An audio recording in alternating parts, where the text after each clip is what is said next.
Selamat malam, saudaraku yang dikasihi Tuhan. Shalom. Saudaraku, malam ini saya mengajak semua untuk mensyukuri setiap kesuksesan dan keberhasilan kita raih yang kita dapatkan seharian ini. Karena ketika kita mensyukuri kesuksesan itu, maka kita disadarkan bahwa kita sukses karena kehendak Tuhan dan kita masih dekat dengan Tuhan.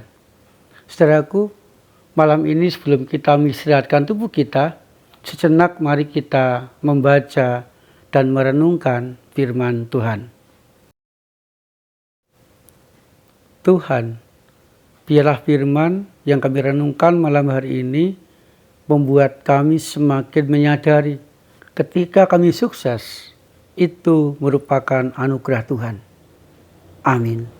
2 Tawarik pasal 21 ayat 4. Sudah Yoram memegang pemerintahan atas kerajaan ayahnya dan merasa dirinya kuat. Ia membunuh dengan pedang semua saudaranya dan juga beberapa pembesar Israel. Saudaraku yang dikasihi Tuhan, ketika seseorang mengalami kesuksesan atau ketika seseorang mendapatkan anugerah yang sangat besar dalam hidupnya, seharusnya membuat seseorang itu bisa hidup lebih baik, bisa mencukupi segala kebutuhan hidupnya, bisa lebih dekat dengan Tuhan, dan mampu berbagi berkat dengan orang-orang sekitarnya. Tetapi saudaraku, tidak jarang ketika seseorang sukses mendapatkan anugerah Tuhan, membuat dia merasa sudah berhasil, sudah kuat.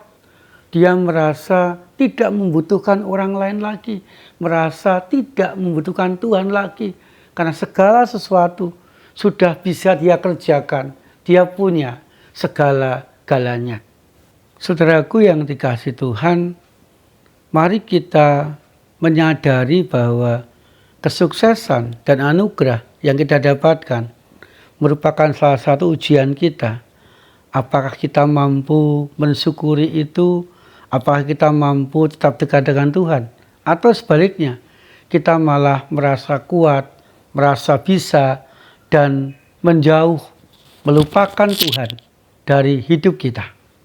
Saudaraku yang dikasihi Tuhan, demikian juga yang terjadi, yang dialami, yang dilakukan oleh Raja Yoram. Dia mendapatkan anugerah yang luar biasa dari ayahnya, Raja Yosafat. Karena dia merupakan anak sulung, maka kerajaan atau sebagai raja diserahkan kepada Yoram. Tetapi anugerah itu membawa petaka dalam kehidupan keluarga Yosafat, saudaraku. Karena Yoram merasa diri sudah kuat, merasa diri sudah menjadi seorang pemimpin, dan dia merasa tidak lagi membutuhkan saudara-saudaranya, tidak lagi membutuhkan pembesar-pembesar, tidak lagi membutuhkan dukungan orang lain. Dia merasa mampu memimpin bangsa Israel sendirian.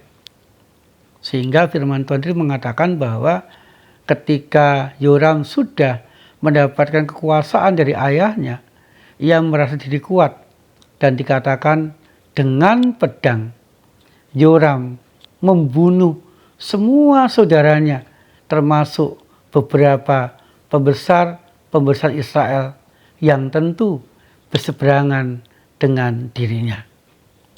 Saudaraku yang dikasihi Tuhan, kekuasaan yang didapatkan Yoram, anugerah yang didapatkan Yoram, membuat Yoram lupa diri, merasa kuat, merasa mampu melakukan segala sesuatu sendirian, sehingga dia melupakan saudara-saudaranya, melupakan orang-orang yang telah berjasa dalam hidupnya.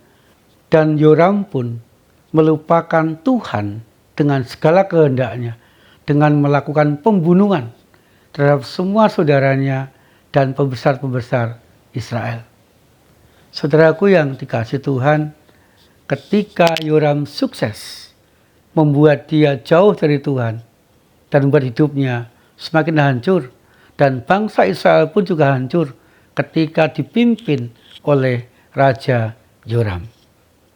Saudaraku yang dikasihi Tuhan, demikian juga dalam kehidupan kita sehari-hari. Saat kita mengalami pergumulan, saat kita mengalami penderitaan, saat kita mengalami sakit penyakit, seringkali membuat kita sangat dekat kepada Tuhan, membuat kita setia berdoa untuk meminta jalan keluar, untuk meminta kekuatan, untuk meminta kesembuhan. Pertanyaannya saudaraku, di saat kita mampu menyelesaikan segala sesuatu dengan baik, di saat kita sukses dalam pekerjaan kita, dalam sekolah atau kuliah kita, di saat kita mengalami kesembuhan dari sakit penyakit kita, masihkah kita tetap dekat dengan Tuhan? Masihkah kita tetap mau mengandalkan Tuhan? Masihkah kita menyadari bahwa kesuksesan kita, jalan keluar yang kita dapatkan, kesembuhan yang kita rasakan itu anugerah Tuhan di dalam hidup kita? Atau sebaliknya saudaraku, di saat kita sembuh dari sakit penyakit, lantas kita lupa Tuhan. Di saat kita sukses, lantas kita merasa bahwa segala sesuatu yang kita raih itu adalah karena kekuatan dan usaha kita sendiri. Lantas kita melupakan penyertaan Tuhan, kekuatan Tuhan, kemampuan Tuhan yang Ia dapatkan, sehingga kita sukses, sehingga kita berhasil, sehingga kita mampu menyelesaikan segala sesuatu dengan baik, sehingga kita sehat dalam kehidupan kita. Saudaraku, mari dalam segala keadaan kehidupan kita, kita tetap hidup dekat dengan Tuhan. Maka kesuksesan yang kita raih akan membahagiakan kita. Kesuksesan yang kita raih akan memberkati kita. Kesuksesan yang kita raih akan memberkati orang-orang sekitar kita. Khususnya akan memberkati setiap anggota keluarga kita.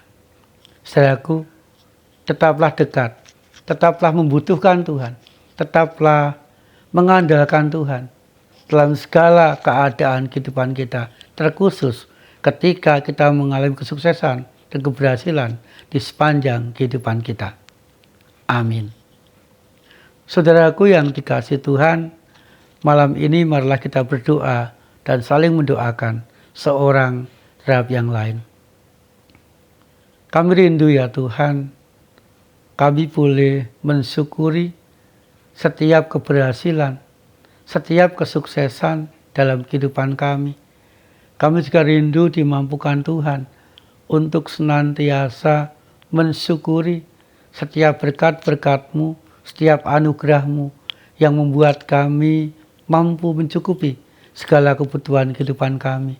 Kami rindu ya Tuhan, biarlah kesuksesan dan anugerah tetap membuat kami dekat dan mengandalkan Tuhan, sehingga kehidupan kami memberkati banyak orang, khususnya anggota keluarga kami. Di dalam nama Tuhan Yesus Kristus kami berdoa. Amin.